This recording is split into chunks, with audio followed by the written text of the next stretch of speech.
Welcome to Therapist Uncensored, a podcast where therapists freely speak their minds about real-life matters. Welcome to episode 56. So we have a great topic highlighted for you today, dating in the LGBTQ community. So now this episode focuses on women dating women, in particular because that's our guest expertise. Co-host Sue Marriott has a playful and really fun conversation with our special guest, Pam Greenstone. Pam's a therapist in Austin, and she sees individuals and couples and groups, and she as well runs workshops for women dating women. So we welcome her to the show. And before we get started, a big shout out from Canada, a listener from Canada, Turtlehead. We really appreciate you taking the time and sending us that great review. And for those of you out there who are listening and want to show us some support, we really would appreciate it when you go to your podcast player and rate and review us. We are very interested in your thoughts out there. And also tune into www.therapисtuncensored.com/events to see what upcoming events we have. We have a conference coming up. We have a reading group you can jump into, and lots of other things on our website. All right, so let's jump in with Pam Greenstone. So, hey, Pam, welcome. Hi. Welcome aboard. Welcome to Therapist Uncensored. We're so glad to have you here live and in the studio. Thank you so much. I really love your podcast. So I've been looking forward to being on it. That is awesome. So before we get started on this very fun subject, can you just say a little bit about yourself so that folks can know who they're listening to? Sure. I'm a therapist in private practice in Austin. I've been practicing since about 2002 and specializing in eating disorders and couples counseling. And I have a pretty good chunk of my practice that's gay, lesbian, bisexual, transgender folks.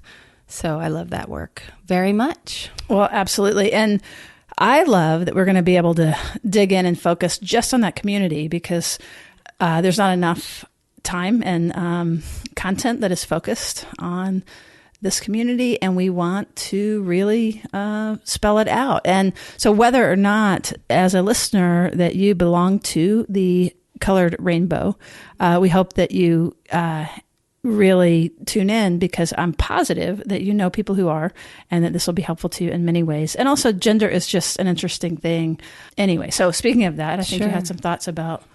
I did. I just wanted to kind of say at the beginning that my intention is to be inclusive of all folks in the GLBTQ spectrum, and that it's not just same-sex dating. When we say that term, it brings to mind the myth of the gender binary and how... Right, like two women or two men. Right, and that's not really enough. That's not quite right. And so I just want to say that I'm going to hold in my mind that we might be talking about a couple that's made up of a trans man who's gay and another gay man. That's right. So we want to, right off the bat, just talk about the gender binary for sure, and the inclusiveness, and, that there's all flavors and colors. And one of the things I love about being part of this community and working with this community is exactly that there is a, literal rainbow of difference. And so I agree with you that sometimes I get a little caught, and language fails us here. Right. That's why that there's so many letters, is because we can't be inclusive enough. That's right. So I think kind of what you're saying is that if we fall into a pattern of speaking about women or men, that we haven't lost the spectrum that falls upon. Right, and just that awareness that a gender binary doesn't exist, that it's more of a continuum, and we all fall somewhere in the middle. Right, it's male and female is a construct. Right. Yeah. Okay, cool. Well, what do you have for us? What are your current thinking? So one of the things, Pam has a specialty in this particular area of dating, and has led workshops and has really thought a lot about it and studied it and presents on this. And so tell us, from that perspective, what are the thoughts that you would like to share? Well, I wanted to share kind of how it came to be that I got interested in this topic. And it happened because I was in my own psychotherapy group as a client, and I was in this group for a long time. And there were a lot of members who were single and dating. I didn't happen to be single at the time, but I was part of their dating support system and really got to know what it was that was helpful or not helpful in terms of dating support. And I also saw their struggles. I saw where they were trying to make big decisions about dating and who to date and when to say goodbye and when to try to ask someone out and all the things that happen around dating. And I just got very fascinated. I fell in love with the topic. And then I looked at our gay community and I was like, where's the dating? Like, no one's dating. Everybody's just getting involved kind of with their best friend or getting drunk and hooking up. Or I didn't see a lot of intentional kind of healthy dating patterns in our community. And I really wanted that for my community and my clients. So I started talking about it more in therapy sessions and then decided to have these, women dating women workshops. And they did so well. So many people came and we had awesome conversations and really fun topics. And several couples developed out of these workshops, which is, that would be a really smart way to meet people. Yes. Yeah, absolutely. So that's kind of how it got started. And yeah, I loved those dating workshops. I haven't done one in a long time, but yeah. That sounds great. So you saw people going through it, but are these any of this have you tried out on your own? Have you had the occasion to? Yes. Well, at the time I was in a long-term relationship, but then I was not. And so I got a chance to use everything I learned because I learned so much about healthy dating while I was doing these workshops. And I thought, I better walk the walk here. Like, I can't just go back into my old patterns. I need to be more assertive in my dating. So yes, once I was single and ready to date, I was a rock star. That's awesome. So tell us, so teach us, rock star. How does this look? When you say, like you said, assertive in dating. And particularly for women, that might not be the most natural position. Yeah, that's right. That's one of the things that happens for lesbian women or bisexual women. Maybe when they've just come out or they're a little bit older, women aren't necessarily socialized to be more assertive and ask people out. They're not taught those skills. So they really struggle with that. And then you've got two women, so no one's ever asking anybody out. So yeah, we talk a lot about what's your style in life, right? Are you more assertive naturally in your life or more passive aggressive, more aggressive, so that we can kind of get underneath that and figure out how to work on that skill. Mm-hmm. We're taught kind of what works well in our families, I think, in terms of getting what we want. And so sometimes we have to retrain and find new ways of being assertive. So I guess the first thing I want to talk about is the support system. And let me back up even from there. When I think about working with people around dating, especially if they're in the LGBTQ umbrella, I hold in mind that they are dealing with a different world than people who aren't in that umbrella, right? Absolutely. That there are three layers that I see there's the cultural context of homophobia or structural homophobia. There's maybe what they were dealing with in their family growing up, that kind of homophobia or stigma around their sexual orientation. And then there's whatever's inside of them, right? There's the internal homophobia, or what's now called internalized sexual stigma. And so I really hold that in mind, that any act of assertion around dating is huge. It's so wonderful. So I take this very strength-based approach, and I am very positive, and I try to be very positive in all my language, and any kind of step they can take, I really support it because it's a big deal. It's very hard to do. That is awesome. I think in my experience, it's the coming out process, and that it's really different if you have known that you were gay from a very young age and then been navigating this world that has this institutionalized heterosexism by modulating yourself, by basically hiding parts of yourself until you're safe, or even not even knowing about, not even letting yourself know about yourself. But at a time when we're actually developing our self-identity, and that looks different, I think, you can tell me if you've seen this, than somebody who comes out later in life who had the freedom of just figuring themselves out, which is already confusing and horrible as it is, but not having that extra layer of being aware of their difference. Absolutely. Earlier. No, I would agree with that. a lot. Like one of the ways that that's manifest is sometimes I think when people come out later, they're like, I think they have a lot less shame. And, you know, they're like, what? I love you. I'm going to yell it from the rooftops. I have no problem with this, you know. And I'm not saying that across the board, but. Well, it reminds me of the podcast you had on adolescent neurobiology, right? And how we feel so watched when we're adolescent or young adult. Yeah, painful, so observed. Yes. And so, yes, to be going through that and coming out at the same time seems like a little too much for anybody to handle. And if you don't fit into the gender norms, if you're effeminate or if you're masculine and you know, the society says you're not supposed to be, that's a whole other layer of it.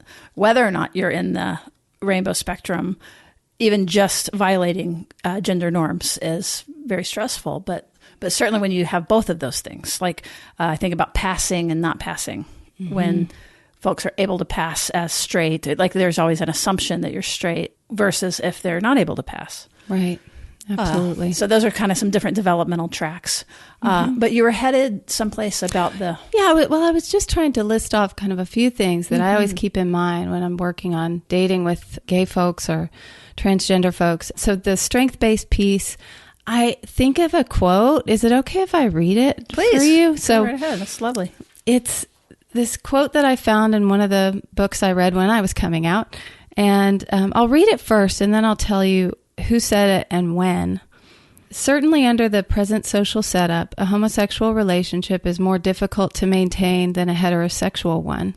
But doesn't that merely make it more of a challenge and therefore, in a sense, more humanly worthwhile? The success of a relationship is revolutionary in the best sense of the word. And because it demonstrates the power of human affection over fear and prejudice and taboo, it's actually beneficial to society as a whole. As all demonstrations of faith and courage must be. They raise our collective morale. Ooh. Do you have a guess about when that was written? Oh my gosh, I do not. 1948. Wow. By Christopher Isherwood. What do you think of that quote? I think it's really, really incredible.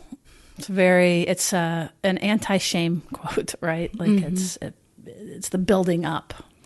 It's how I approach it. I've always had a strong passion for helping same-sex couples to have strong relationships. I've always had a very big belief in that, and that sums up so well for me why that feels important. I think it's good for our society.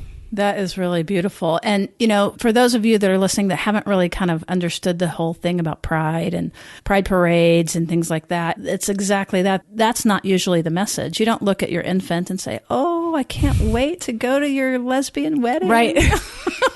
I mean, it never happens where that you're being adored and seen and supported in this way that, you know, I'll just share that one of the reasons that I basically have had two relationships, but in my first very long-term relationship, we went and got married when it became legal in California. And the reason for that, literally, even though we had been married like 4 times in all these different, domestic partnerships and one that wasn't legal and, those kinds of things. So it's like, why get married again? I literally said that in California at that time, it was an anti-shame bath. That they were meeting people at the airport with leis, with rainbow leis, and the whole city was lit up in rainbow colors. And I wanted to just absorb all of that. And it was really beautiful. So that comes to mind in thinking about this. Yes. And it's not just tolerated, it's celebrated. Exactly. That's my stance. And I think recently we've had Sally Field come out as a matchmaker for her son, who happens to be gay. His name is Sam. And I guess she wanted him to get together with Adam Rippon, the, most famous ice skater that's kind of making big news right now. Yeah, definitely. And I loved that because I thought of that as an anti-shame bath. I thought that's his mother saying, I want you to have a partnership. And so to get back to what I was saying before, because building strong gay and lesbian relationships is important to me, I want to start with dating because that's the start of relationships. So I think those are some of the reasons. They're super great reasons. So teach us how to be dating rock stars. Okay. Well, the first thing I talk about with folks is building an adequate support system. And I have a support system diagram that I think you're going to put in the show notes so people can pull it up if they want to look at it. But what it really is just a bunch of concentric circles. The middle circle is the self. And then there are 3 circles outside of that, layer A, layer B, and layer C. And so now the first section is you have to be your own support when it comes to dating. And what that might mean is if you do have some level of internalized sexual stigma, doing some active work on that. Is it hard for you to introduce someone you're dating to people out in the world? That would be some work to do before doing more dating or as you're doing more dating. What about if you're in an environment that is unsafe, community or what have you? How do you address that related to this comfort and being? I think that what that reminds me of is just levels of coming out, right? We have to assess when to come out and to whom based on, if it benefits us or not. So I guess in a city like Austin, Texas, which is where I've done most of my work, almost everywhere you go, you're not going to lose your job. You're pretty safe to come out. You're most likely going to get support. At least that's been my experience. Has it been yours? Absolutely here, but not. So so in other places, I think you'd have to be careful. You'd have to really think through, is this coming out? Am I fearful because of an actual threat that I need to keep in mind, or am I fearful because of my own internalized homophobia? Does that make sense? That's exactly right. And it makes me think of attachment, actually, even a little bit around that question is a really important discerning question, because the more that it's more about an internalized sense of not being adequate, there is some research that shows that coming out and being sort of out and proud is somewhat related to security, that secure folks that have had a secure background will tend to be able to navigate these waters a little more fluidly, just like that's true for most hardships or most obstacles. And so it would be a clue that if you assume that your parent will disown you or that you'll get fired or those things like that, but you haven't tested it, that would be just a pause of like, it might not be true. That might just be some anxiety that you carry anyway about defining yourself in the world. And it may be worth giving it a shot, a safe shot, a small shot, and really testing out those beliefs, because we often fill in the blank with what it is that we have internalized, that what attachment is how we see ourselves and how we see the world. So it's a nice sort of intersection of like, don't believe everything you think. Right. And it might be worth testing it out. I love that. Exploring that in terms of, are you going to be on your own side when it comes to dating?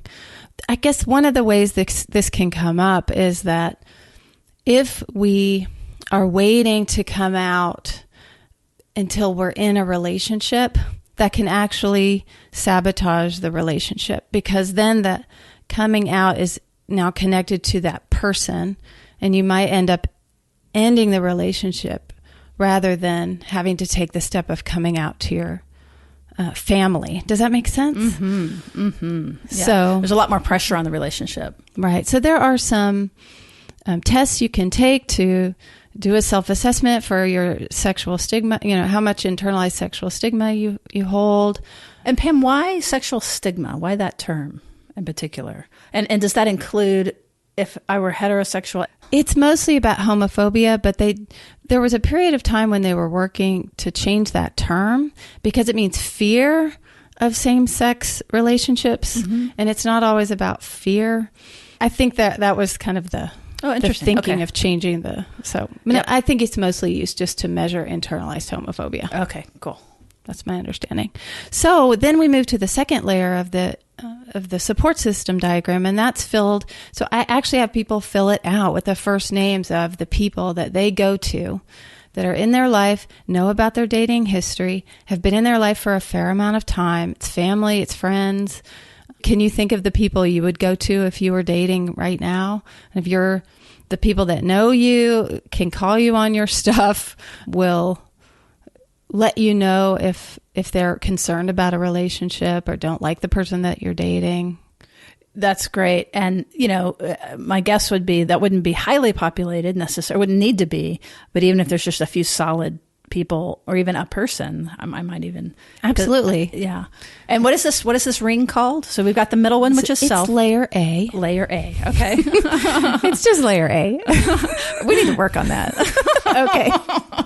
The close-knit circle of friends. There we go. Much better. But it's the people that support you, that will call you back. So we want people in there that will call you and say, I haven't seen you, right? You're dating a new person. They haven't seen you for 3 weeks, which is completely unusual. And they're going to try to get you back into their life. Mm-hmm. So this happens a lot in the lesbian community, I would say, that people get involved very quickly and then their whole life revolves around one another. Have you heard of this phenomenon? The U-Haul phenomenon? I have, but what I've also heard is that it's a bit of a myth. Ah. Isn't that interesting? That is what people think, but that when it's actually studied, that it's not necessarily true. Oh, good one. Well, that's wonderful. It's one of those stereotypes that's just based on a few cases. Exactly. And then we see it when we always see it, so it's very easy to prove. But yeah, the U-Haul. Right. Well, and it happens in straight couples as well, and gay men, right? There are some people that are just, and it's probably tied to attachment or some kind of psychological piece that they need to kind of get enmeshed rather than keep their own independent lives. So yes, definitely. I think that's probably true. So yeah. So what you're saying is in that first in layer A, layer 1, layer A. So those are the people you go to. They will come get you. They'll come get you. I love that. That's a good. They'll definer. Listen to all the stories. They'll give you their take obsessions. on it. And because you're drunk on love at that point. Right? Yeah, you don't really have access to your whole brain at all. You forget all those things. Chemicals are flowing, and that's right. We're preoccupied with that person. Exactly. So I think making sure you have 1, 2, 3, a few people in there that you're ready to go to when needed is really important. Okay. And so the next layer? The next layer is just, so it's the support system diagram is really just filled with people that are a certain level of closeness to you. So you can use all of them. It's just that the people in the middle or in the outside circle don't necessarily know everything that's going on in your life or can't help with specific things necessarily, but they're on your side and they're people you can call if you need help. That sounds great. It makes me think of something else, which is that sometimes we have people rotating, like let's say in that last circle, mm-hmm. that are more peripherally in your life. And we may be lonely or we may feel like we don't have people. And that's actually, those other 2 layers might be really good ones to look at as you're even thinking right now of who might you want to promote or at least give a shot and see about developing those people because they've been around. And they may be somebody in there, maybe somebody that could move into more of an inner ring with a little attention and care. Mm-hmm.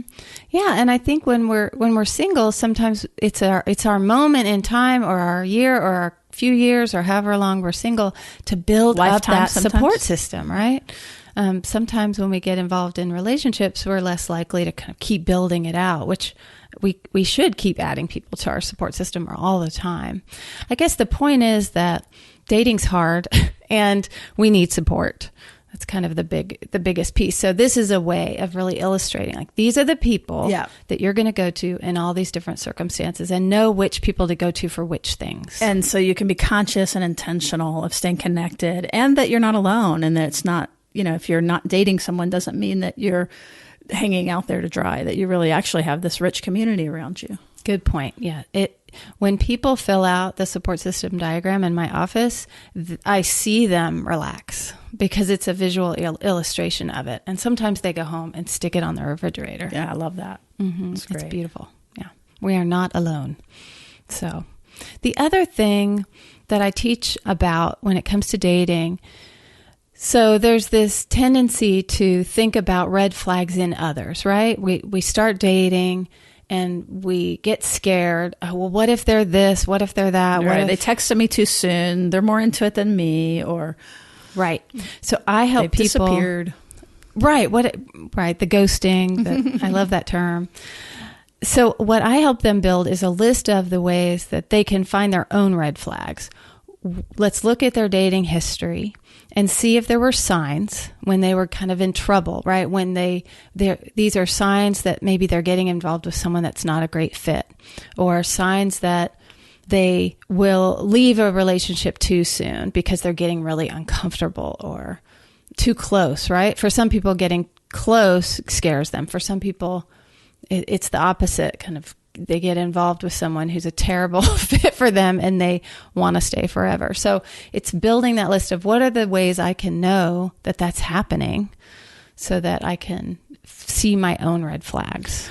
That makes me think, too, of the coherent narrative that we're trying to make sense based on our history and tell a story and find patterns. And then we can more deliberately and consciously choose rather than just being on autopilot. Let me ask you a side question, if you don't mind. Yeah. What do you think about this notion of he's not the one or she's not the one? Well, I don't like that. I was hoping you would say that. I don't like it because I don't think there's just one. And when we talk about same-sex dating, maybe we should go to the numbers because gay folks can get pretty scared. Like, there aren't that many of us out there. The pool isn't that big. The pool's not that big. The community feels so small. You go on one date and you realize they've been on dates with 3 of your friends. It's very, it can be pretty frightening to think I'll never be able to find a person who's... So anyway, the numbers game that we can get into. But I definitely think there's not just a one. So I don't like that phrase. Yeah, good. Do you have any more thoughts about it? Yes, I agree with you entirely. I don't think there's the one. I think it's not a helpful concept because you could pass up some really great things. And also that the list often that we make, not the one you're talking about, which I think is great, but of, they need to be this height and this weight and this value, and they have to be super smart, and they have to, whatever our list is, what I have found is that who often that you end up with has nothing to do with your list. And there's things that you find about them that you never even knew to put on your list. And so it's really just sort of a mental construct, I think, but which sort of has to do with this notion of the one. And instead it's like, can you develop a relationship where that they're your number one and that you're their number one? Oh, that makes me have goosebumps. And that's more how I like to think of it, is like, can you create the one right. or the pair? Right. And it reminds me of that concept of good enough, right? The good enough parent, the good enough therapist, and the good enough maybe partner or spouse. And it's so interesting as we're talking, I notice, and this is part of why I love just focusing on dating, is because even just then I was drifting into longer term relational work or thinking. And so let's pop right back to dating. Right. Okay. I'm drifting.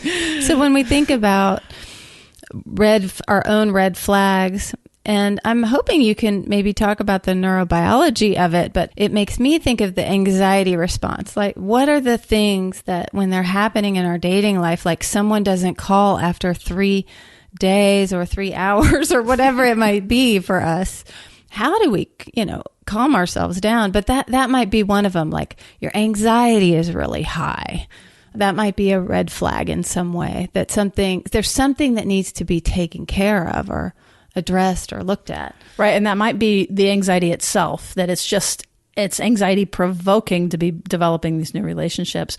Or it might be like, again, I think about discernment. So in other words, you might need to soothe yourself and work on some auto-regulation rather than looking for them to regulate you, and be aware that you're probably over reading and looking too much detail about things. And it's a good time to distract yourself.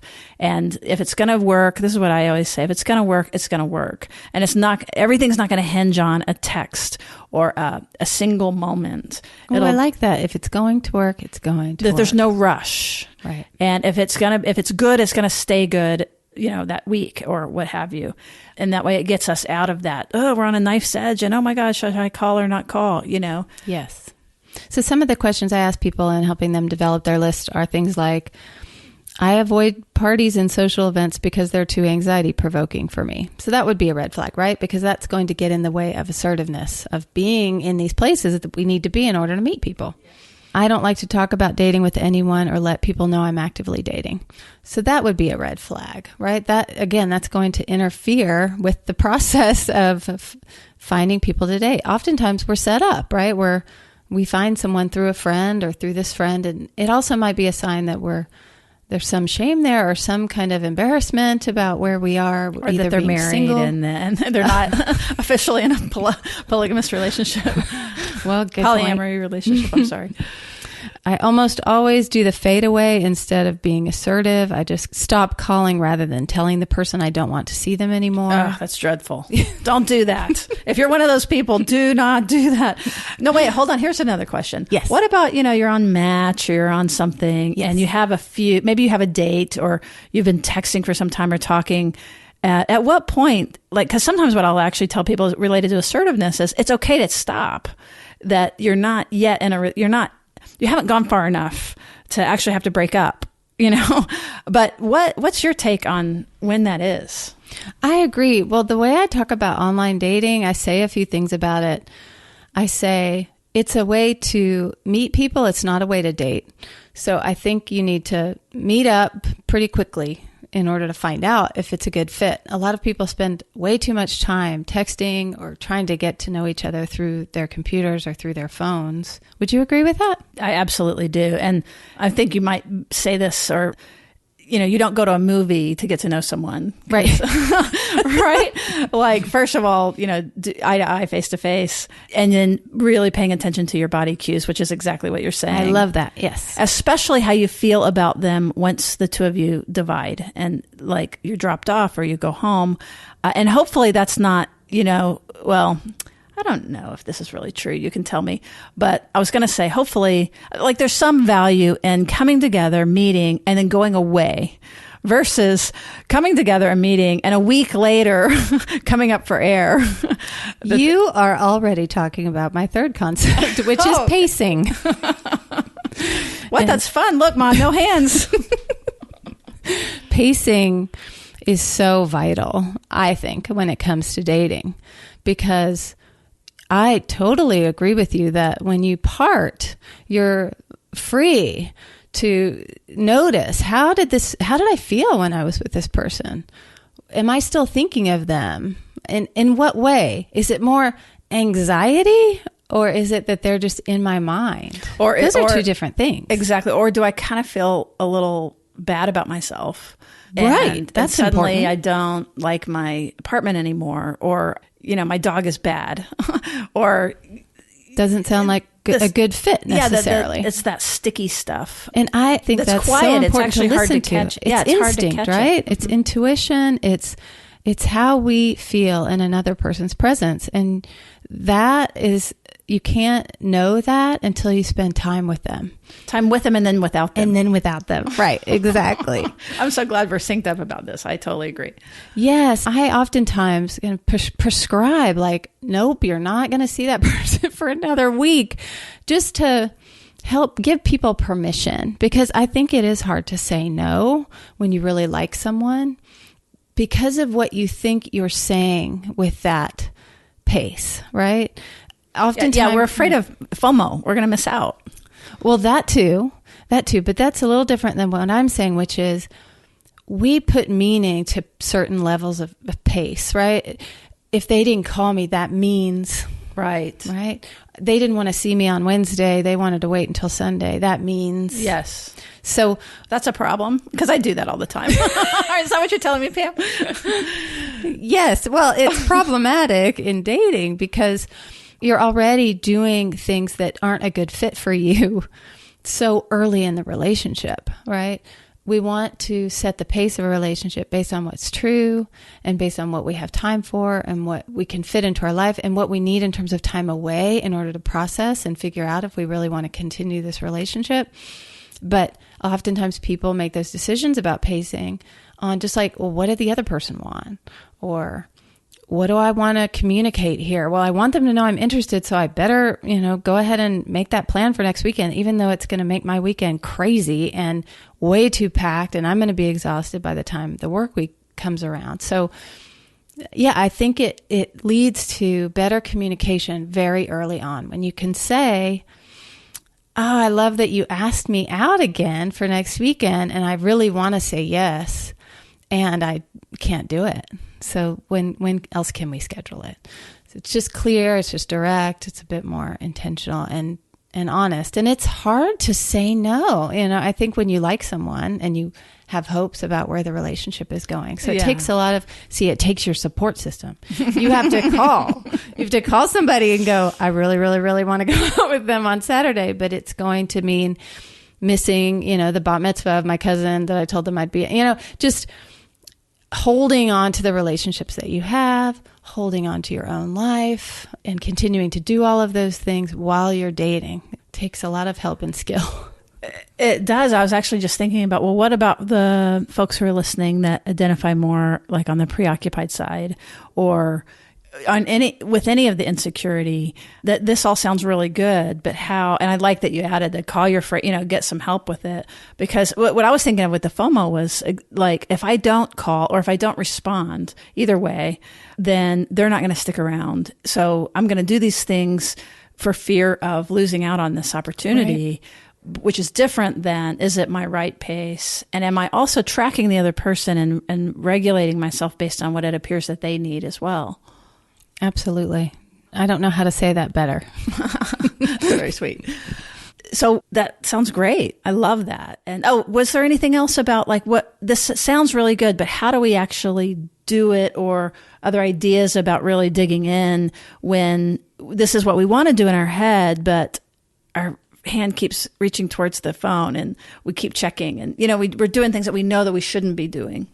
Well, like you said before, our brain is really acting against us in these moments. We have a lot of impulses, we have a lot of fantasies, we have a lot of hormone levels going way up and then way down, right? Around all these falling in love or interest or affection or sex or any of those things that just bring surges of hormones, feeling attractive, and then a drop at the same time. So I think that it's about keeping it in your conversation, whether it's with your friends or with a therapist or with, I really believe in group therapy, and I can't tell you. Amen, sister. I can't tell you how helpful it is to be in group therapy while you're dating. It's like a team of people that are really watching carefully, with all of these things, red flags, your own red flags, pacing, all of a sudden you don't come to group therapy for 3 weeks in a row because you're on dates or you're having these mega marathon dates with this person that lasts for you haven't come up for 36 hours. Well, when you finally do show back up at group, your group members are going to confront you about it, hopefully in a caring way. But I think we need other people because we need other people's brains because we can't quite rely on our own. Oh, that's such a great point. That's why the support system is so vital. I can't tell you. I'm impaired. I just know that you're impaired. When you're in that state, it really is true. The natural neurochemicals and it's dopamine. Wonderful. And we want to be able to swim around in those. We want to be able to fall in love and enjoy it, or, have those times when we're getting to know somebody. And if we have people in place that will help us, and if we have enough of our own maybe guidelines, I don't like the word rules around dating, but I think just tools that we use. Yeah, having your own personal guidelines or personal tools, that's great. If we're using them, then we can let ourselves let go a little bit and just enjoy the relationship and not be so worried all the time. Oh, I love that. I really do. You mentioned red flags, and we're talking about red flags of the other person. And that just reminded me of something too that I think about this, which is that it's very easy for us to identify and to be hyper focused on, is the other person nice enough? How's their breath? Black and white kind of like all ideas. Of these hype, details. But what we forget is that we may have bad breath and that we're this flawed human person too. Mm-hmm. And so that, if we're sizing someone up, to be sure and think of ourselves in that way too. Because once we do get together, again, notice I'm shifting into, I'm so glad long-term you're here. Relationships. Right, but I'll just say this one thing, that once that happens is that we want the whole person, and it's not conditional just based on all these drugs and hormones going in, that it becomes something much more robust that includes their warts and all. And so it's to me, it's helpful to remember that I have warts and all too, to get me off my high horse of who it is that I think is good enough for me to date. Of, that we're all in this together. And right. And it speaks to that good enough partner, right? Right. That I'm a pain in the butt to be in a relationship with. I know that. So but that helps me have a lot more openness and empathy when somebody has a quirk or a weirdness.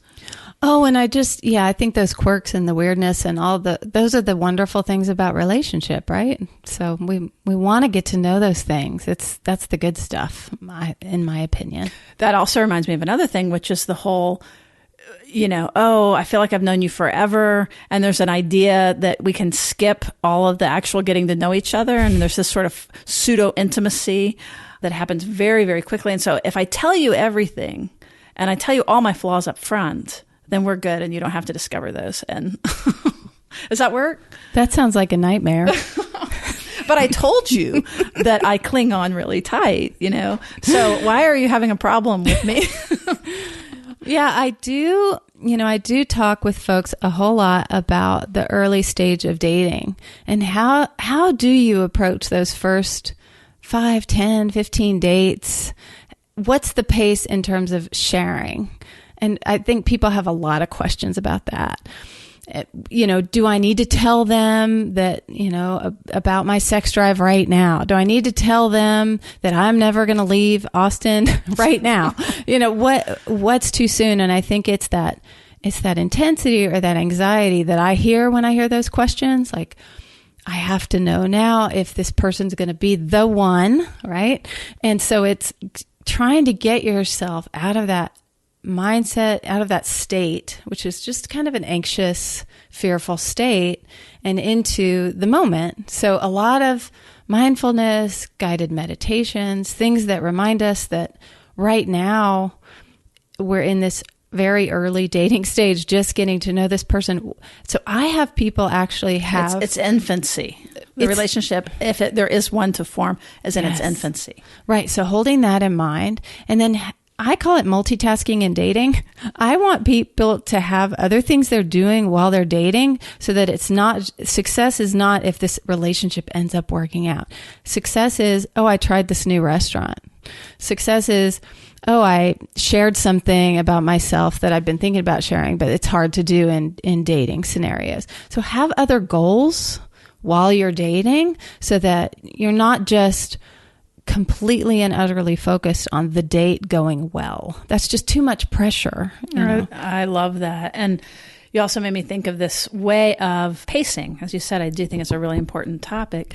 And the way I think of it is like you share just a little bit about yourself, a little bit of vulnerability, but you get your heart racing just a little bit and you say something a little more, but you stop there. You don't keep going and you wait and you see how it feels and you see if they reciprocate. And then if they reciprocate and then they're, in their own way, vulnerable or share something or handle that well and you feel caught, then you share a little more. And again, this is over time, but that they have to earn your trust. And you want them to earn your trust. It's not given away freely. And you can't skip that. You could get married on the second date, but you're still going to have to go through all these neurological experiences of, is this a friend or a foe? And all the fear that comes with that. So there's no speeding up that process of coming to trust someone and coming to be known and coming to know them.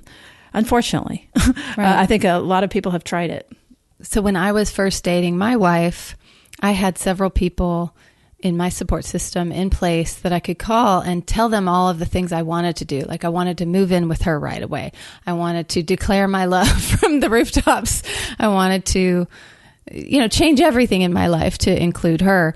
But they would get me back to earth. They would help me.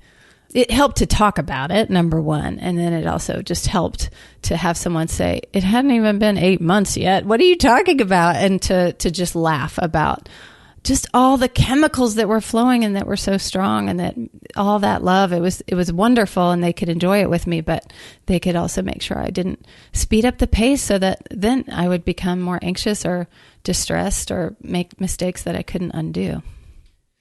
I love that. And, as you're talking about all of this stuff, I just keep hearing you promote this secure sense of yourself. And I think it sounds kind of like that if you're coming from the secure place, that there isn't a rush, and that it's less fear driven, and whether it be afraid of them getting close or afraid of losing them. And I can just feel myself like relaxing as you talk about, taking the pressure off. And so I hope that comes across really well. And it ties right into the whole point of the podcast, which is that the more we can cultivate security in ourselves and in other people, that we're going to be predictable and reliable. But again, none of that has to do with hurrying.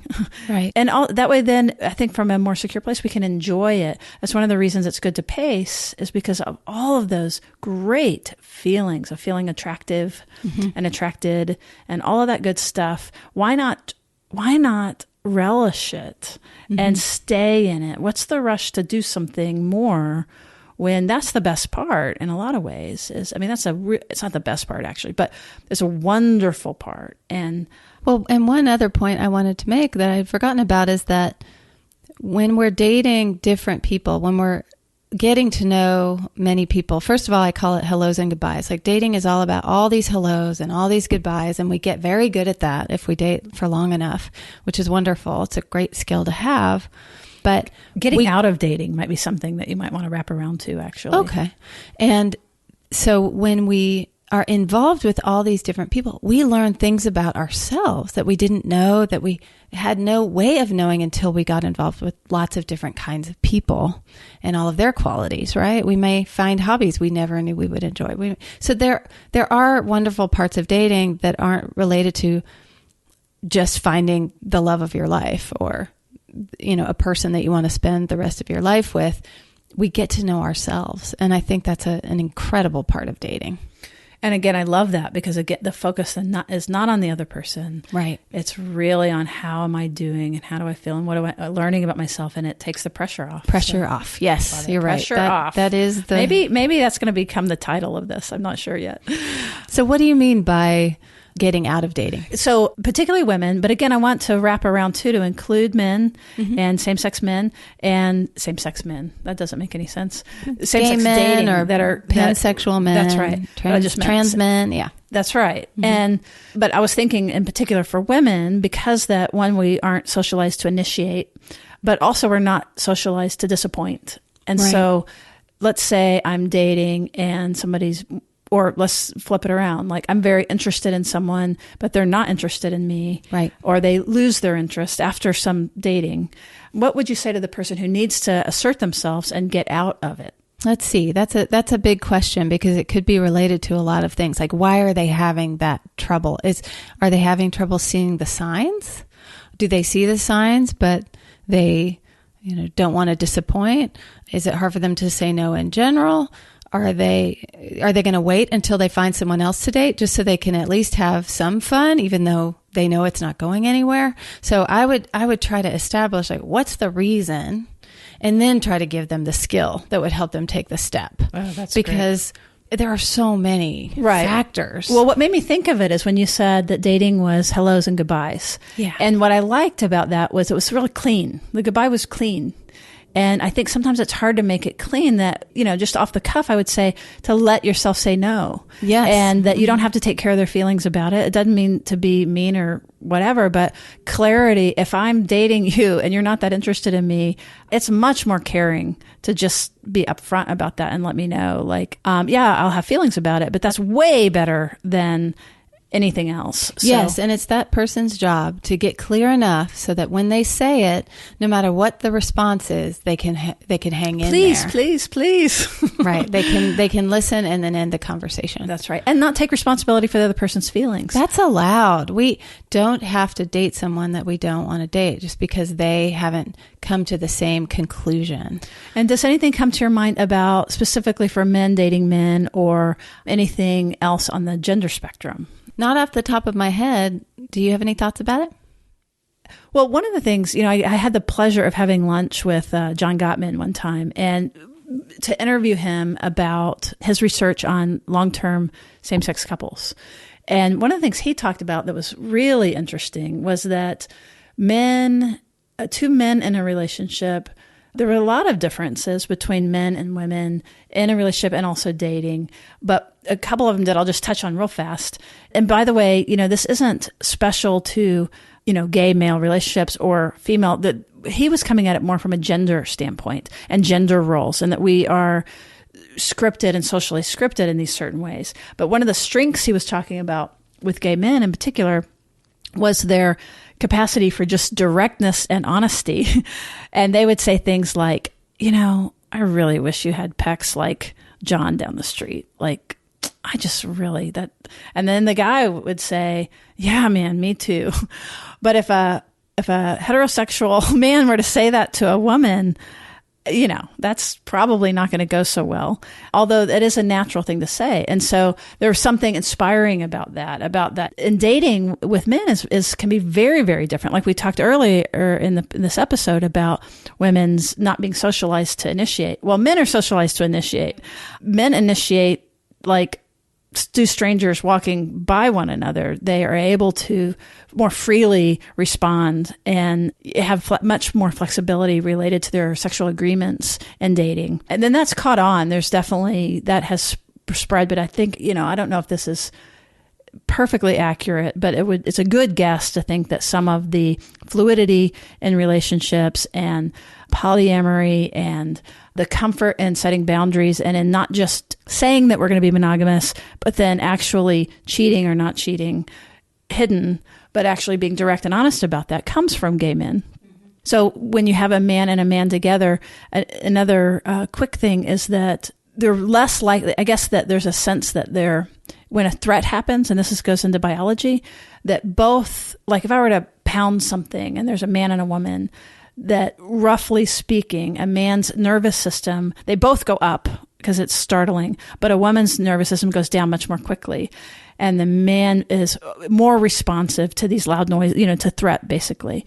And we can think of evolutionary reasons for that and things like that. But when you get two men together, and then you get anger or aggression on either side, that men tend to fight big and louder and have a much more difficult time recovering and doing repair just because of biology. It's not, and socialization, that in a heterosexual relationship, women often are the ones that say, we need to talk, and then he'll go along with that, hopefully. But it's less common for the man to initiate the emotional communication. And so when you have two men together, then you have some real freedom, like the getting together to begin with, but some challenges related to initiating those conversations that are all overcomable, but we have to kind of re-socialize ourselves to that somebody needs to be paying attention to that and initiating repair and initiating talking about hard things. And that with women, one of the things Gottman said with two women is that they, for example, sex is less frequent but more pleasurable was one of his findings. Oh, I think I read that. Yeah. Isn't that interesting? And yeah, there's just a higher requirement for intimacy. So we might process more and talk about things a lot more. So it's a little harder and there's more fighting and stuff like that. But that then the closeness is also greater because all that work is already naturally happening. So that was just a quick gender thing. And I did want to wrap around and bring men into the conversation. I guess a perfect one would be to have a gay man here who could talk about it from his perspective, or to do another podcast with a gay man or somebody on the gender continuum to be able to really be more inclusive. Right. I know I definitely steer more toward women because that's been the bulk of my experience with the workshops and with my caseload. So absolutely, that's where all my examples come from. Yes, definitely. So just to go, as we're wrapping up, there were a couple of points that were take-home points, I think, that you really wanted people to hear. So can you remind us of what those are? Sure. Just that looking at, if you're out there dating, look at your support system and see how are you a support to yourself and who do you have around you that you can rely on to help you in those moments when you might need support or help in certain ways with your dating life. And can I say one more thing about that? Sure. What I love, again, about it is that it's saying that, one, to trust yourself, that's the middle circle, trust yourself, but also that we need other people. And that is, again, always the message of security, is that we're comfortable alone, but we're also comfortable asking for help. So the emphasis on asking for help isn't because you don't know what you're doing, but it's better than that. It's more of like, we know we don't know everything, and more eyes on this, the better. And so it's a healthy interdependence. And that's actually what security looks like. Mm-hmm. Right. And the other two, one is red flags, and how to not only focus on what you see in others and maybe some of their red flag behaviors, but look at your own. What are the things you do that kind of get in your way in terms of your dating life? And then the third is pacing. And we talked a lot about that, how to find a pace that keeps you pretty calm, allows you to have that experience of knowing how the person affected you, having that time away from the relationship. I think by pacing, you mean not going too fast. You're not too worried about somebody going too slow. Is that right? Well, I don't see that as much, but I know that can be a problem. I think it shows up in just people not dating at all. Oh, right. Right? Maybe, I don't know. Do you have a different experience? No, I was curious about what you thought. And, a thought that I have too about these 3 points is that they're very interdependent, aren't they? And that the pacing, part of why we spent so much time on it, that without the pacing, it's going to be hard to know your red flags. And it'll be hard to then know, to the top one, that when you need to reach out, that you're going to think you're fine. They're so connected. And yes. I think you're right. There is a way to slow down the pace in a way that's not healthy for you. And that's maybe not revealing enough about yourself, or showing certain parts of you, but not others. So that might be a way that people slow down the pace unintentionally. Right. Or fear of commitment, fear of being trapped. And again, all of that, for our listeners that have been around for a while, you can begin to hear where some of those more insecure models might come into play with that. So that's great. So Pam, can you tell folks how to reach you if they would like to hear a little more? Sure. I think the best way to reach me is just through my website, and it's pgreenstonetherapy.com, just like it sounds. Okay, great. No P period or anything, just pgreenstonetherapy.com. Okay, great. And all of this, of course, will be listed in our show notes. We always pack that with great information for those of you interested in these topics. And in the meantime, a quick reminder that we do have a reading group that is open that you can find on our website, which is therapistuncensored.com. And under events, there is a reading group that is forming, and that will probably go mid-April. We'll begin. And you can sign up for this reading group from anywhere because it is online. And we are reading Attachment Disturbances in Adults, Comprehensive Treatment and Repair by Daniel Brown and David Elliott. And it is a fantastic but super dense read. And don't think I'm just going to buy the book and read it. Well, certainly do, but then you'll get a 7-inch wide book. It's pretty dense. So this is, whether it be with us or with someone else, or create a peer group or something to help you get through it, because it's awesome and worth it, but it's hard to get through by yourself. Okay. Thank you very much for listening all the way through. And in addition to considering the peer group, please give us a rating and review. We really, really appreciate those. And make sure that you're subscribed so that you don't miss a thing. We will see you around the corner. And thank you so much, Pam. Appreciate you coming. Thank you. Therapist Uncensored is Ann Kelly and Sue Marriott. This podcast is edited by Jack Anderson.